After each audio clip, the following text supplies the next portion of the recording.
All right, so I'm sitting here at the Secrets Resort with fantastic Corey Glover. Look at this guy at the Sands 2021. Brought his beautiful girlfriend down today. Are you guys celebrating a little vacation at the same time? Yeah? Need a vacation. Right. You came down from the city, right? So Yeah. it's muggy there right now. It was raining, torrential rain for in New York when I left. It was awful. Well, it's a nice escape here, although the humidity was too much for me, man. Yeah. You open the door, and it's like a weather system between the air conditioning and the heat. Oh, so your air conditioning works? Yes. Oh, nice. Yeah. Well, then that's a bonus, right? Exactly. Yeah. And you guys have been dating for how long? 4 years. Okay. So is this one of the perks that you get in a relationship? Is to date somebody who gets to travel to exotic spots and go and have a little vacation, escape from New York? Yeah. How'd you guys meet? I was playing a game with my dad. My father, Really? All right. So what's your dad play? the singer, Okay. Sam Moore from Sam and Dave. Really? That's your dad? All right. So when you're at the show, I'm sure you've been around so many musicians. You're thinking, okay, there's another singer with my dad. But were you guys doing a duet show, or was? No, it was a tribute show to Aretha Franklin at Carnegie Hall, Wow, something like that, and we were playing, and it's a little good. yeah. And I've known Mr. Moore for a while, but I've never met his daughter. I met one of his daughters, but not a good story. Does he make you call him Mr. Moore now?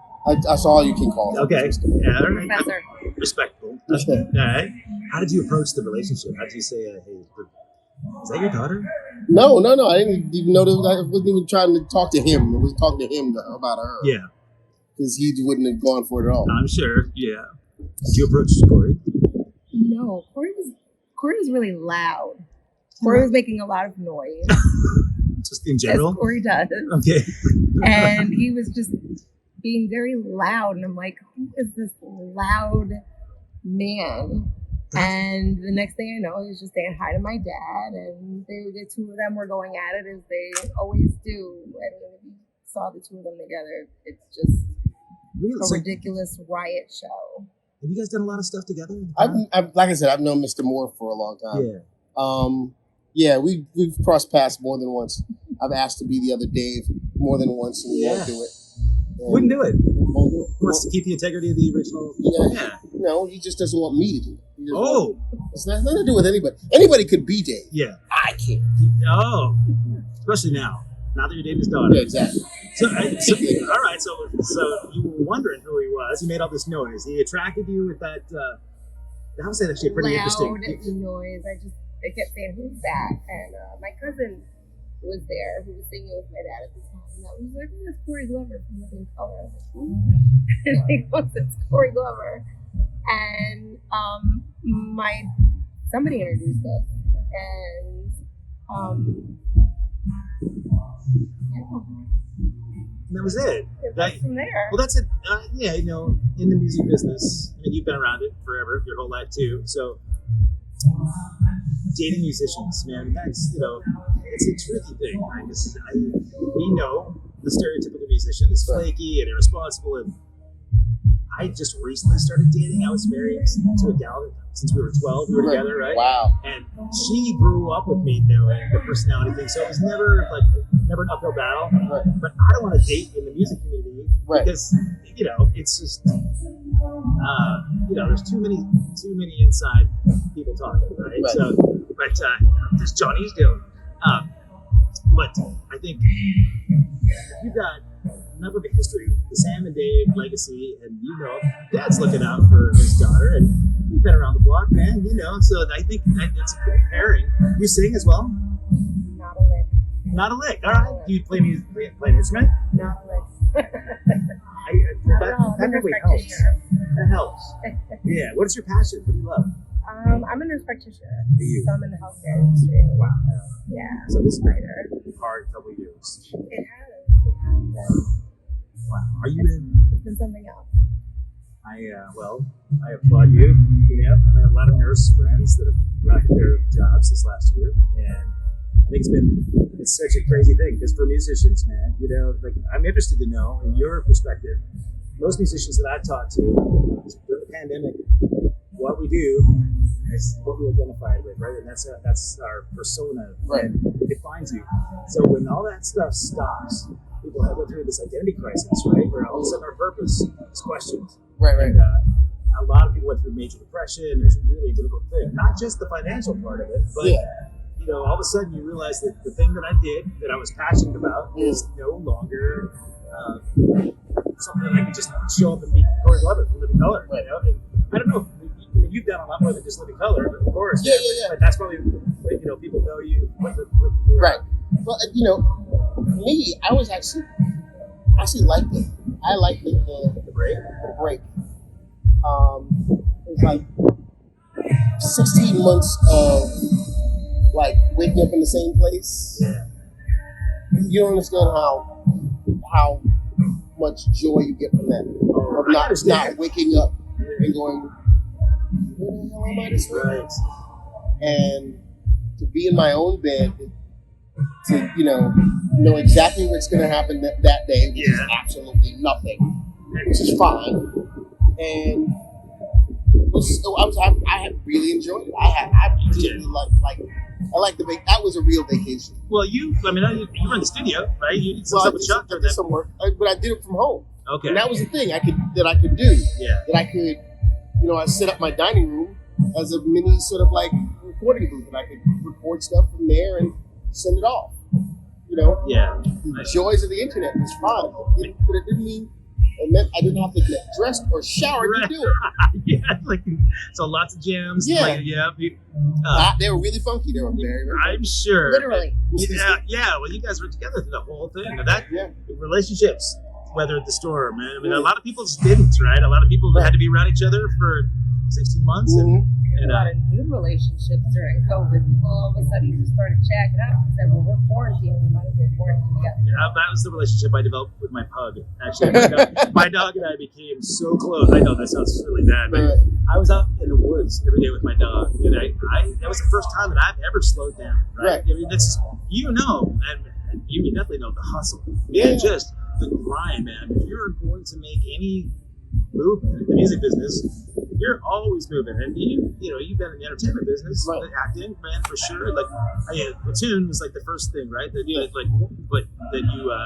sort of made a name for yourself in. Right. And that was about the same time Living Color was breaking too. Absolutely. Right? So were you thinking, like, during the pandemic time, the sun glare, were you kind of thinking, I wish I had some like TV or movie roles right now to sit on? And are you doing some acting right now? I'm not doing that. I've done acting in a minute.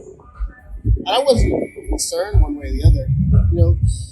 The whole thing about the acting thing is like finding a job. Her son's an actor. Okay. And finding a job is a real job. Like, you have to go out and hustle for that kind of job. Yeah. I wasn't really wanting to do that during that time. I didn't want to go out. I didn't want to, really averse to peopling at that particular point in time. So I stayed home. Yeah. Are you a homebody? I'm very much a homebody. Are you an introvert? Oh yeah. That's crazy to imagine. Oh, yeah. Right? Because you talked about you being loud. Yeah. But you got this bravado, and you're on stage, man. You're right. Maybe that's the thing. Yeah. You're an introvert. The rest of the time, you have to turn it on when you're working, and then. Of course, man. But turn it off. I'm the opposite of the extrovert. Are you? Yeah. You're that extrovert smile. I was thinking, like, the times that I've seen you, the force on stage, man. I mean, you're put on this planet, I think, to be, a loud. singer. To be loud. Well, but there's power there, man. And it's, I didn't get the spiritual connection that people get from music until during the pandemic. It's the first time I started listening to lyrics. Right. I was never a lyrics guy. I was always melody, and I was never drummer, right? But as I don't know, during the pandemic, everything changed for me. I started listening to lyrics, but there's so much soul in the stuff that we do. Right. I grew up in Montana, right? Mm-hmm. When I first heard Living Color, I'm like the long-haired rocker dude that everybody else is a cowboy, right? Right. And when cover bands that I was in, we started doing like Middleman and Cult Personality. Right. And I thought, this band, there was another band at that point that I was really into, the Dan Reed Network out of Portland, right? Yeah, Portland. Yeah, so I mean, I live in Portland now. Those guys are dear friends of mine, but they hadn't had the recognition or the reach that you guys did. But that was another band. I thought, oh man, this is a band that's going to put like color on the map and rock and roll, right? And like the hard rock thing. But then, like, see you guys, and every single member of the band is as good as you can get at their instrument and their craft. But you're the perfect front guy, you think about rock and roll, you think like Steven Tyler of Aerosmith, or Jagger and the Stones, or that kind of thing. You're that guy in hard rock, man. Right. There's nothing tentative about anything you do, and any of the guys actually. Vernon, you have to basically got to keep up. Yeah, that's a good thing. Yeah. Like our bass player is a good friend of like Doug's actually. So he had told me, but I'm wary of actually saying that. Our bass player's got a horrible reputation, so it's like, yeah, Hondo says, hey, he's gonna be like, hold on, throws me money. Right. And Will, man, I'm a huge Calhoun fan forever, wicked drummer. Absolutely. You guys took a break for a while. We did. It wasn't a very long break. Okay. Like we did like 90 something. We did something. Everybody went their separate ways. I put out a solo record, and Vernon put out a solo record. Will and Doug put a band together with somebody else, and they were doing something. And it didn't last long, Like 6 months later, they were doing Vernon, Will, and Doug were doing something, and I couldn't do that because I had another commitment. And like 9 months to a year later, we were going to see CBGBs and we're playing. It's 2000. So we put it together. We did. We just said, why don't we just do a couple songs and then see what happens? And we did. A bunch of people showed up. It was at CBGB's, which was before CBGB's closed. And that was 2000, you said? That was like 2000, yeah. I think I saw you in Portland right around that time, right after that too. Yeah, New Year's actually. You played New Year's. Big Crystal Ballroom. Exactly. Yeah. I love that place. It's a gorgeous place, man. The floating floor. I love that floor. Yeah, look at you, man. Yeah, I love that floor. It's funny. I talked to a lot of musicians about this, that you can remember so much about other parts of the gig, right? Not the crowd, not the stage so much, but remember catering. If it's like a really home cooked meal, it's so funny, man, right? Because like the last tours, I was talking to the Dramarama guys. Right. We're doing package shows with a bunch of 80s bands, so it's like Flock of Seagulls, Romantics, and the Tubes, and those guys, and playing Fiddlers in Denver. And I'll never forget, they had all these home cooked meals that they brought in catering. It wasn't your cold cuts, man. No. There was a family that made that food. Yeah. There's a little Italian lady. You know it. Yeah. We played there a couple times. Yeah. And she'd come. She wanted to come see us. Yeah. Not just to feed us, but to come see us. It was weird. It was like, this little Italian lady was like, we love your food. Thank you. Why are you here? It's hot and sweaty and nice. Like, I heard so much about you, and I hear you wonderful. I just want to see you. Thank you. Isn't that cool, man? It's funny because you take some stuff for granted, right? The amount of backstage areas where you get like cold cuts, and here we're probably gonna get potato chips and salsa and guacamole. But are you guys able to take a little time to vacation, like hit an excursion or anything while you're here? I don't know if we can. I mean, there's so much to do here. I was thinking about maybe doing couples massage. That's all I could think of. Yeah. But I could do that myself. There you go. Yeah. Well, but if you sit like side by side, that's kind of cool, man. Get somebody else to spoil it for a bit. It's just really nice to, like you said, be back on the road a lot. I don't even know where he comes back from half the time. It's really nice to get to So I like you said, we get those chances and opportunities where we're traveling, or we're here, and we're there. But those are usually really busy times. If you think about it, you're working. So he's really tired. It takes everything out of him to perform. And he's still, wants to spend time with me and just like keeping his little peepers open. And he's like, yeah, I'm here, we're doing it. But I know he's tired. So if we get to sit home and watch TV after I work, like I work 8 hours a week. I work in 2 different spaces, 2 different facilities, seeing patients, and you take that work home and chart work, and there's administrative stuff that you have to do. I'm on the phone all the time, and if I know he's going to be there, I will look for a little bit, then I'm going to close it and spend some time with him. So even if we didn't do anything, we're here in the warm air, and the sunshine, and there's music going, and there's sand. It's just really nice to just have the person that you really care about. That's in that moment. And the food is free. There's lots of alcohol. there you go. Yeah, It's like, free as musicians now, we can all relate to that. Right. I May not be good food, but it's free food. yeah, actually, I found a couple of like little surprises, which is nice. There's a good flank steak here if you're a red meat person. Yeah, so Really? and actually they do that through room service. So if you don't have to hit this, I don't want to dog the restaurants, but Right. I haven't found much good yet. The flank steak is good. So, but I'm guilty of what my partner's going out stacking the time up because there's experiences you want to get, right? So we'll go out like here, they got the Mayan pyramids and I'd love to go and see that stuff.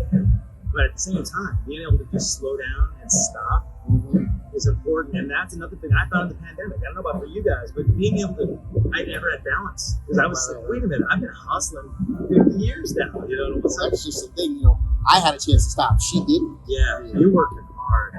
My hours went up. So there was, because I'm in the position I'm in, it was just mind-boggling. The hours you're putting in, and then you're getting sick calls, and then you're getting calls from the facility, and then you've got this patient that needs that, and then you're trying to see patients through like Zoom or through telehealth, and you're suddenly you have to be at the office longer, and you don't leave. I'm supposed to leave at 12, and here I am not leaving, sitting outside the car. It's like 3 in the morning. Oh my God. Like, I'm coming.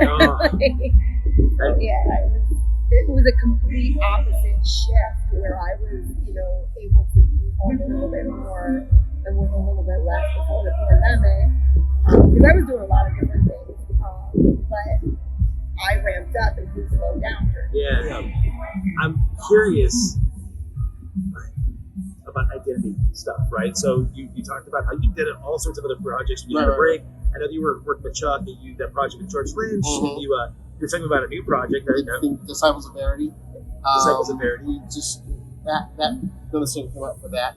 And I'm doing a project with Mike Orlando from Adrenaline Mob. Yeah, God, that's gonna be huge. That's gonna be great. That's the unnamed project so far. Yes, and and like I said, a lot of this work I did from home. Yeah. I had I did a song on Carlos Santana's newest album. Really? Yeah. Okay. And primarily I did it from home studio. Yeah. It wasn't my home studio, but it was a home studio. Okay. And shipped it off. So I got to keep working somehow. Yeah. It's not like the fact that I could do it from home, that I didn't have to walk out of my door. Yeah. And face the world and all the stuff that's in it, and just sort of sit in my dining room and scream into a microphone for 5 minutes. It's fine. It's great. I bet you find more inspiration doing that at home than walking into the studio where it's cold and sterile. And you, I ask a lot of my musician friends about legacy. That's one thing that during the break, what you want to be remembered for, right? When you look back at the important things at the end of your life, is you've had a lot of hats you've worn, man. It's right now you're courting Sam, Dave. You've got some legacy there, but what by the end of the time you've got your teenagers, they grow up, right? And they know Dad's a rock star, Dad's an actor, sort of. They don't treat me. We can't be rock stars to our kids. Only when other people come up and say, "Oh my God, you're Corey Glover," right? Or they see Dad in a video game. That's the part, right? My dad's a Guitar Hero, right? Right. Yeah. Then that's where you get right. Then it's like they might say something. Usually they don't. Yeah. Well, they're thinking it though, and they will tell you later. I think. My dad's a little bit older, and your son's an actor, right? So he's made a name for himself. It sounds like he's he knows the hustle. When maybe I'll ask both of you guys this question: like when in the end of Corey Glover's days, you're looking, you're on the retirement home, you're sitting on the porch telling kids to get off your lawn. and you're sort of thinking about the things that were most important to you, what you want them to remember you by when they have their kids, what they're going to tell about their dad. He told really bad jokes. Really? Okay. Are you known for bad jokes? I tell really bad puns, but they tell the worst ones. So okay. I'm not. But that I was a fun guy. Yeah. You know that they didn't feel as though they were in need at any point in time. Okay. That at any time, whatever they needed, I could get them, and I would make plans to help them get it for themselves. Okay. Yeah. So helping them identify independence too. Yeah, making their own sort of way. Like everybody else, we baked a lot of bread during the pandemic. Yeah. We cooked a lot. We made a lot of stuff to the point where one of my sons is like, I think I want to be a baker. Really? I like this idea. I kind of dig this. Yeah. Doing this. I think I want to be a baker. That's great, man. That's cool. You kind of tell them just that it doesn't matter as long as you're passionate about something. As long as you want to do it. It's something that you want to do. Yeah. And, whatever you need to do to make that happen, I'm here for that. I have friends that are in the restaurant business and the chefs, there's celebrity chefs that need interns and that kind of stuff. Yeah, like apprentices. Yes, apprentices, and I can get you in there. That's what you want to do. Nice. I can do that. Yeah. I can make that happen. And my other son wants to be a piano player because he plays piano. He taught himself how to play the piano. Really? Yeah. And he wants to do something musically, as well as I think he wants to do something within the internet, like make music for certain things and program. And oh yeah. Be a code dude that's musical. Okay. In some ways, like I know how to do that too. Yeah. I know how to get you in there. It's not that difficult. Are you a little cautious about when your kids talk about wanting to be in the music business or? Yeah, I tell them no. Yeah. No. No. If you're gonna be in the music business, be behind the scenes. Yeah. Those folks are really doing it, and it's a job for them. Yeah.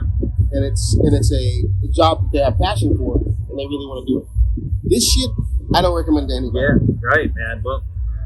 Other than this locale and all that stuff is great. Yeah. The hustle. But the grind. The grind. Did you have any connections in the film industry? No. How'd you get the gig? I auditioned for it. I've been doing commercial work since I was about 15 at the time. Okay. And I had gotten a few commercials that I've done. And I auditioned for a bunch of movies that at that particular point in time in the 80s, they were doing a lot of those teenage movies. Right. They're looking for a specific person for that kind of thing, and I would go out on them all the time.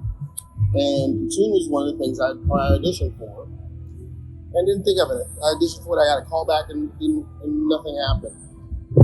And a month later, I got a phone call from my then manager to say, "They're considering you for Platoon.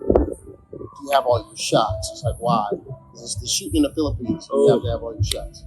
Okay, I'll let me see if my stuff is up to date, and I checked. They said, okay, now we're just working on, she called me back like an hour later. We're working on money and billing and all that stuff. You got the role, you're leaving on Friday. This was a Monday. Wow. I was like, okay, I was very excited. Yeah. And the next call I got was, okay, we set everything up, everything's good, you're leaving tomorrow. So I got the gig on a Monday. I was on a plane on a Tuesday. Wow.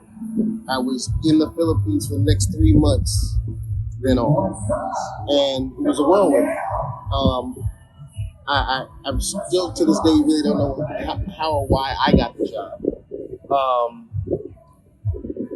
I made some really, really substantial friendships that were really, really interesting people. Yeah. And it was fun. It was a lot of fun. And, it was shot like an indie film. Yeah. It wasn't a really big budget sort of thing. And we were jokingly, was like, yeah, it was going to be an Oscar winner. Yeah, whatever. And, a year and a half later, it gets the Oscar. So, but at the time, I really didn't exploit that. I said, I'm doing this music thing. I'm on the road. I'm going to take care of that. and I have that in my resume. Sure. Eventually, I can pull it out to get another job at some point. And I did get other jobs in small indie films, but music was immediate, much more immediate than the acting thing. You were in the city at that point, right? All of you guys were living there. Yeah. Had you at that point when of course, Cult of Personality came out, it blew up. It's one of the biggest songs of that era. Mm-hmm. But had you worked in the city doing the grind and all the clubs and kind of we played the clubs? We played a lot. CBG was our main sort of place to play, and downtown New York sort of thing. This is the late '80s, and this is the hardcore new wave sort of thing was happening really big. Like a lot of hardcore bands, Bad Brains, Circle Jerks, Leeway, a bunch of those bands were playing. And we were always sort of like opening for them. Okay, those are our gigs, and we just grind it out every day. Like every other weekend we had a gig. Okay, so or every other weekend we were playing at CBG. Oh wow, yeah. So, what were you doing day job wise for that? When I was in the band, I was working at Tower Records. Okay. As undercover security. Really? Yeah. You had to throw down a little bit? I picked up pickpockets and people stealing CDs. Yeah. I picked up nobody. I didn't care. Yeah. I was like, you want to go? Get our music out there. Were you planting Living Color CDs in there? We didn't have a deal yet. Yeah. We didn't still have demos. You're just planting them, hoping somebody steals them. Something, And then I had another job, and that's the last job I had. I was working for a greeting card company, folding cards. No. I was the end. That was my last job. That's my last real job. Really? Last time you collected a paycheck from a real job was folding greeting cards. Folding greeting cards. I love that. That you tell your kids that, you're like, yeah, you work hard like your dad did. Right. And they're folding greeting cards for a living. Yeah, man. Well, you appreciate everything else after that, right? So, definitely. How about getting to where you're at right now as a nurse practitioner? What were some crazy jobs you had when you were younger? The most ridiculous gig. And then she could talk about it. Oh yeah, well again. I danced for a bit. Okay, yeah. Man, again, so the hustle, man. Yeah, I hustled for a bit in some of the clubs, some of the New York clubs. Okay. Some of the clubs where I grew up, and it was probably the craziest gig. I'm sure. Hands down. Those ladies put up a little lot. Yeah. That's a whole. That's a whole story in itself. I'm sure. So, but again, but you can appreciate everything up till then too, right? Because if you think about people that have had things handed to them, they don't appreciate it, right? I mean, you guys, if you look back at the struggle to get there, I think it's a beautiful thing. So how about for you, when you look back at the end of your time, you're talking to your son and he's got his kids and they're thinking, grandma, the thing I remember most about mom and grandma. I think I hear it now. My son is probably my biggest cheerleader. He definitely did not have an easy life. A lot of people look at me and they think I was something up with this. So I just put it in my mouth and it just wasn't true. And a lot of dynamics that went behind it and decisions as a teenager and that I wound up, in the streets. I was in the streets. And I wound up homeless with my son. At one point we were living out of our car. And I was on welfare at one point, and so I definitely know the struggle. Yeah. I did not grow up with a silver spoon. I worked really, really hard to get where I am. I lived out of my car while I was going to college. I went to school. I became a nurse. And I, had lost my place as a nurse at times. Sure. And then, got my shit together and I wound up going to N.Y.C and getting my master's. And I went to Yale and got my doctorate. That's heroic. You got a rock star here, buddy.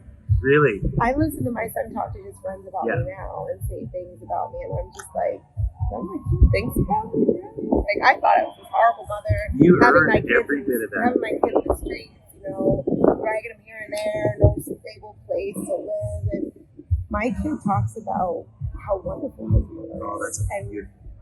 the feeling that brings is just, you can't replace it. So I think, I hear everything now. Yeah, And good. I'm sure he'll probably tell his kids that. That's a beautiful thing, man. I mean, really, that's what legacy is all about.